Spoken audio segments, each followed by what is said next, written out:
Buenos días. Gracias, Isa. Como ha comentado Isabel, yo os voy a exponer hoy la exploración diagnóstica del TDAH.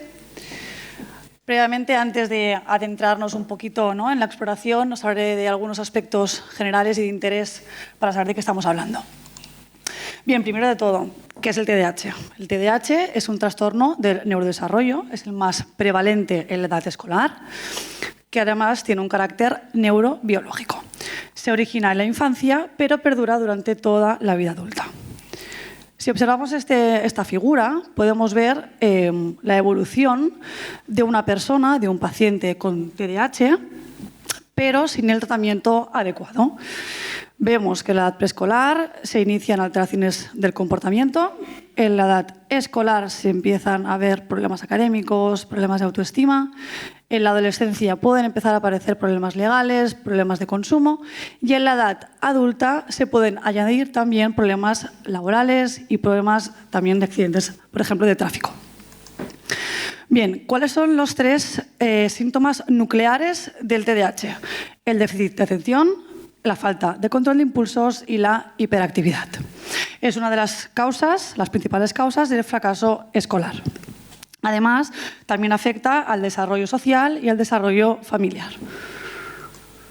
Si hablamos de la prevalencia, hablando de la edad escolar, en la edad escolar se ha observado que es de un 5% de los casos y en la edad adulta de un 2% de los casos. Por lo cual, teniendo en cuenta estas cifras, podemos observar que el 50% de los casos perduran en la vida adulta con mayor o menor disfuncionalidad. No obstante, la disfuncionalidad no es lo único importante en este trastorno, sino también que de manera habitual se presenta con otro tipo de trastornos asociados, es decir, comórbidos. En el 62% de los casos se ha visto que se presenta con otro trastorno. ¿Cuáles son los más frecuentes? Los trastornos afectivos, como puede ser la depresión, el trastorno de ansiedad, de conducta, de personalidad y el trastorno por consumo de sustancias. Además, hay que añadir que el TDAH es un factor de riesgo para el consumo de las sustancias, tanto legales, el alcohol y el tabaco, como las ilegales. Tienen también ese tipo de pacientes el doble de probabilidad de padecer un trastorno por consumo de sustancias. Concretamente, 3 de cada 4 de nuestros chicos con TDAH tienen un trastorno por consumo de sustancias. Además, añadido a esto, estos chicos también acceden más tempranamente a las sustancias y pasan de un patrón recreativo, es decir, espontáneo, más rápido, en un corto tiempo, al patrón adictivo habitual. Y también tenemos que añadir que la concurrencia de estos dos trastornos, del TDAH y el trastorno por consumo de sustancias, presenta un peor pronóstico de ambos trastornos. Por lo cual, ¿qué es importante? Una buena detección precoz del trastorno de déficit de atención y hiperactividad. ¿Por qué? Porque se ha comprobado realmente que reduce el riesgo del trastorno por consumo de sustancias. ¿Cómo hacemos el diagnóstico? Bien, nosotros hacemos el diagnóstico por la parte clínica, es decir, nos basamos en los criterios diagnósticos del DSM-5.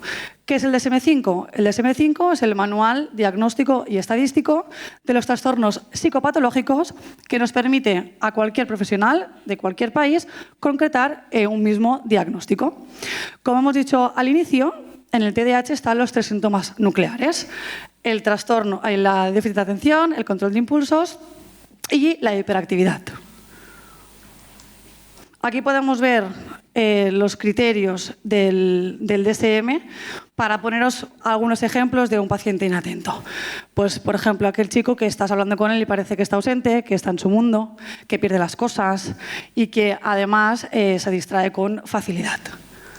En cuanto al chico hiperactivo, mira, también me vienen a la cabeza algunos casos que tenemos ahí en Can Ros, en la consulta, que juguetean todo el rato con las manos, que tocan todo lo que tenemos en el despacho, que suben las piernas al asiento, e incluso he llegado a ver que se suben incluso en el respaldo del asiento. En cuanto a la impulsividad, el rasgo más característico es que interrumpen constantemente la conversación, es decir, no respetan los turnos de palabra. Además de todo lo que hemos comentado, estos síntomas tienen que presentarse antes de los 12 años de edad, tiene que aparecer en más de una área, en la escuela, en el caso de adultos también en el trabajo. Además, tiene que haber un deterioro clínicamente significativo y no se puede explicar por la presencia de otro trastorno mental. Bien, la principal herramienta del diagnóstico, ¿cuál es? Un clínico experto, un clínico con experiencia en el TDAH y que pueda hacer una buena recogida de todos aquellos datos de la historia clínica del chico o la chica. Para ello nos podemos ayudar de algunas entrevistas estructuradas, por ejemplo, la mini-kit para niños y adolescentes y la DIVA para adultos. Estas entrevistas van síntoma por síntoma y nos facilitan un poquito también el rigor. Además, también tenemos que ver cómo se presenta también el chico o la chica en diferentes ambientes. Para ello, nos valemos de estos cuestionarios autoaplicados para padres y maestros, como por ejemplo la escala Conners y el CBCBL. Además, en nuestras escuelas terapéuticas también nos valemos de la observación del paciente en el aula. Además, la exploración neuropsicológica. Tengo que comentar que no es diagnóstico, pero sí nos complementa, sí nos ayuda al diagnóstico. ¿Cuáles son las más frecuentes? El WISC, la escala de inteligencia, en la que podemos ver que el chico o la chica tiene una inteligencia global normal, es lo frecuente, pero en la memoria de trabajo y en la velocidad de procesamiento está por debajo de su índice global de inteligencia. Además, también nos podemos valer de algunas pruebas como el D2 y el CPT que nos ayudan a evaluar las funciones ejecutivas. ¿Qué pasa con estas pruebas? Bueno, pues que son arduas, son difíciles, son pesadas para los chicos y normalmente lo que solemos ver es que pierden un poco la motivación en el tiempo cuando hacemos este tipo de pruebas. Y además necesitamos un personal entrenado tanto para la corrección como para la administración de las pruebas. Por lo cual, nosotros, ¿qué proponemos desde Amalgama 7? Bueno, pues de hace 5 años nos hemos especializado en una herramienta innovadora llamada V-Gaze. ¿Qué es el V-Gaze? El V-Gaze es un instrumento con una alta eficacia clínica, validada, que nos permite discriminar de una manera objetiva si un paciente tiene signos compatibles o no de TDAH, de qué tipo, y también el grado de severidad del mismo. Además, es una prueba sencilla, entretenida, es como un juego y utiliza la inteligencia artificial para medir la divergencia ocular. Ahora os pasaré algunas, rápido, brevemente, porque ya me quedan 2 minutitos, de las indicaciones que se les da a los chicos cuando hacen estas pruebas. Inicialmente lo que tienen que hacer es observar esta ranita feliz que tenemos aquí en un charquito para hacer la calibración ocular, ¿vale? Eso es lo que a veces cuesta un poquito más durante la prueba, porque tienen que estar bien concentrados en la ranita. Si ellos quitan la mirada, pues la ranita pues, se pone en rojo, un poco enfadada. Seguidamente, ¿qué tenemos? 2 charquitos a los lados en los que les aparecerán 2 tipos de animales. Los pececitos de diferentes colores y los renacuajos de diferentes colores. Pueden aparecer en cada uno de los lados de manera indistinta. ¿Qué nos da la ranita? Pues bueno, a veces nos dan algunas pistas. Mirará para la izquierda, significará que el animal aparece a la izquierda. Mirará para la derecha, significará que también está el pececito o el renacuajo en la derecha. Y a veces no sabrá por dónde vienen, por lo cual mirará hacia el frente. ¿La indicación cuál es? La indicación es que el chico tiene un pulsador, tiene un botón, y le decimos que tiene que apretar solo cuando aparezca el renacuajo. Da igual del color y da igual en qué lado. ¿Qué pasa cuando apretan cuando está el pececito? Bueno, pues la ranita pues, no le gusta demasiado. Y después, ¿qué pasa cuando apretan cuando está el renacuajo? Pues que se pone un poco feliz. Y al final tendremos una viñeta donde salen todos los renacuajos que han salvado el paciente. Aquí tenemos algunas fotos de nuestros chicos, estas chicas de una paciente de la ambulatoria que está haciendo el trabajo de calibración, algunos de nuestros chicos de Can-Ros, aquí vemos la ranita roja.